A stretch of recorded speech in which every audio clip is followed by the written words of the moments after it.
Hi everyone, Assemblymember Evan Lowe here on the campus of UC Berkeley, and I'm here with our delighted Chancellor Carol Christ to have a conversation about the state of California, innovation, and the things that are going on campus. So, Chancellor, thank you so very much for the opportunity to have a conversation with you here today. Oh, thank you, Evan. I'm delighted to do it. Yes, now we first met in the state capitol in which you were advocating for a number of issues with respect to higher education. I understand that now it's just past the 1 year mark of your tenure here as Chancellor. Tell us about what that's been like so far. Oh, it's been so exciting. I've met so many of the members of the community, from those people who live in Berkeley, who are on the campus, working on the campus, studying on the campus, to people who live around the world and are Berkeley alums and Berkeley connected. So it's been a very, very exciting year. I'm sure. Was the experience what you anticipated it to be like after a year now? Yes, I think it is what I anticipated it to be like. I have a long experience on the Berkeley campus, so I have a pretty good sense of what its challenges are and also what its extraordinary opportunities are. Oh, sure. I'm sure it's quite the balance of such an active population of students, parents, faculty, and community alike. In fact, there is a number of illustrious professors and staff members here, and the world is watching. So I'm sure it's a great opportunity to be engaged with so many different people. Yes, that's right. I often say that there isn't a subject in the world that some faculty member at Berkeley doesn't only know about, but is really defining the future of. Oh, sure. And staying on that personal conversation, what is it like on a day-to-day basis for you as Chancellor with respect to the work that you do? Because I can imagine quite a bit of it is not only interacting with that of the regents or the legislature and that of students and parents, but how do you balance out those unique challenges when there's so much pressure on a world-class university? Well, I have a great team, so I don't do everything myself, of course. I spend probably about half of my time outside the campus and half of my time on the campus. When I was in an administrative position, my daughter was a little girl. She was about 3 years old, and she was walking around very, officiously around the house with a little purse. And I said, "Well, Elizabeth, what are you doing?" And she said, "I'm a mommy, and I'm going to a meeting."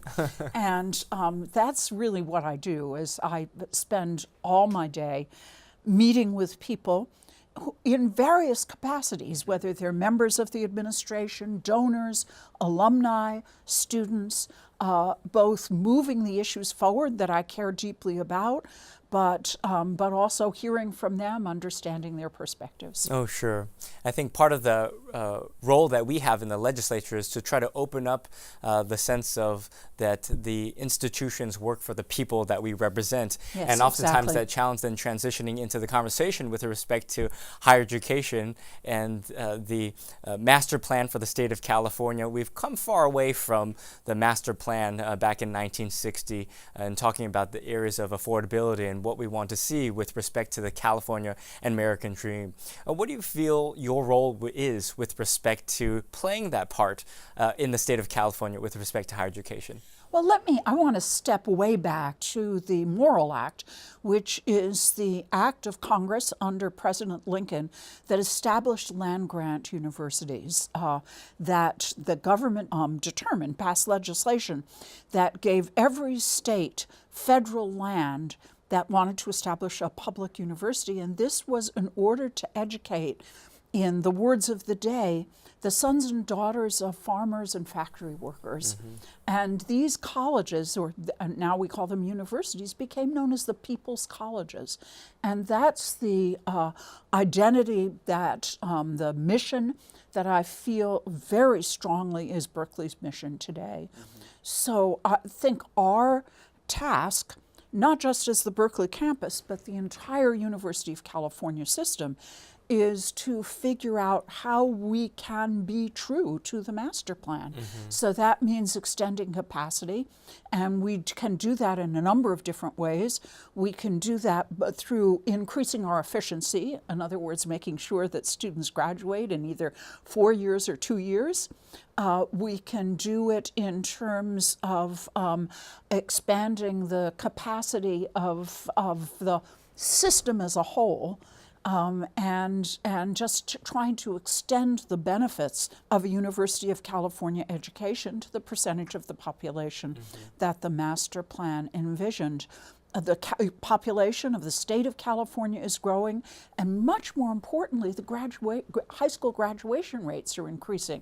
So to stay true to the promise of the master plan, we have to increase capacity. Sure. And I would assume that it's not just about then funding. Much of the conversation is about funding, of course, and the basics, fundamentals. But are there some things that you have observed in your experience to which we can have the segments, have a wider conversation on the end goal of attaining that Californian American dream and having the institution serve all populations, irrespective of opportunity to pay? Well, there are two things. First of all, this may be down a little bit and too much in the bureaucratic weeds, but I really thought there was a huge loss when the Post-Secondary Education Commission was defunded, because it was the way in which the parts of the higher education, public higher education system in California shared data and talked to each other. And now there is no easy way for us to talk to each other. And I think that that's absolutely essential. We have to be efficient, not just at the University of California, but we have to be efficient as a whole system. Right. So I think that there needs to be some public entity that facilitates that conversation among the different segments of California higher education. But the other thing that I think is critical is the transfer function. Sure. And one of the things that I've done as Chancellor at Berkeley is brought together all of the presidents or chancellors, whatever their title is, of all of the colleges and universities in the Bay Area, because we have so much to say to each other. We have so much in common. We just had our second meeting as a group a few weeks ago, and we talked about half of the time about the transfer function and how we can make the transfer function work even better than it does. Sure. Now, you previously referred to CPEC, and we had not previously had a conversation on this, but I have had a bill before the legislature and the governor's desk that has been vetoed every single year. I'm hopeful with a new governor we will take a look at this as another opportunity to make sure that we have a dialogue and conversation with the segments to making sure that we can best deliver and we're not working in isolation, but that we have a conversation in totality on this. That's so important. And it's so important to share data, because we have to figure out where are the bottlenecks, what's working, what isn't working. Yes.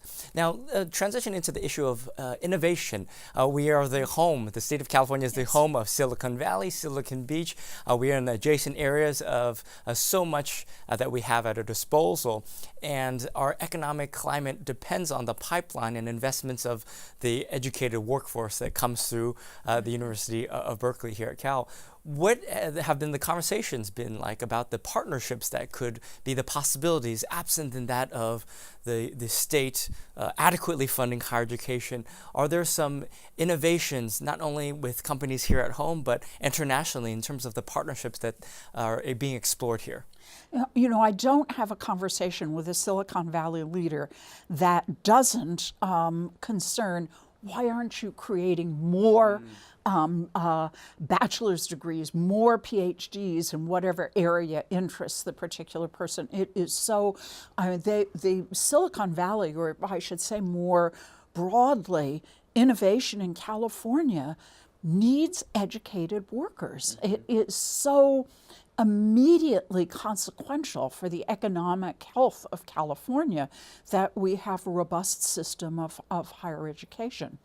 And also, you know, there's a big debate, I'm sure you know about, whether artificial intelligence is going to displace jobs for humans or it's going to change them. I'm very much of the school of thought that it's going to change them. But if it changes them, you need education to educate workers in order to do these jobs which need more, usually more higher education, more technical training. And that's what I've been hearing from a lot of the tech industry with respect to the future of work and that the training and the skill sets needed for the future are going to be the necessary requirements for our public education. And so who is within the institutions looking at that and making sure that we're providing those opportunities for individuals, not just with the student body population, but the current workforce, and getting those skill sets coming back. Yeah, that's so important. And one of the things that I think is fascinating about just Berkeley itself is there have grown up a set of incubators and accelerators on the borders of the campus, Skydeck, the House, the Citrus Foundry. And these are places that students, undergraduates, graduate students, faculty take their ideas and they, move from idea to business idea very quickly. Now, in your capacity, understanding the institutions and the in and outs and the nuance between your job and the capacity and that of a separate system under the University of California, if you were talking to the average Californian and they said to you, Chancellor, I would support you in what you need to help empower you to do your job, what would that change look like? Would it be funding? Would it be a structural change within segments? Would it be a governing change? What would that be? I think the most important thing is the state's funding commitment to the University of California, that you really need both a predictable operational base for the university, and we also really need capital funding. That we have, since about 2006, I think, we haven't had a general obligation bond issue for higher education. At the Berkeley campus, right on the Hayward Fault, many buildings need seismic retrofit, and there's no funding source for it. No funding source for deferred maintenance. So one of the things I spend a lot of my time doing is raising money. But you can't tell somebody, oh, please help us with our deferred maintenance. Won't you give a big gift for deferred maintenance? Right. So I think there is an operating budget piece, but there's also a capital budget piece. Berkeley campus, there's a really interesting statistic about the Berkeley campus. It is number 1 in the country in alumni that come from families in the bottom fifth of income distribution, ending up in the top 1%.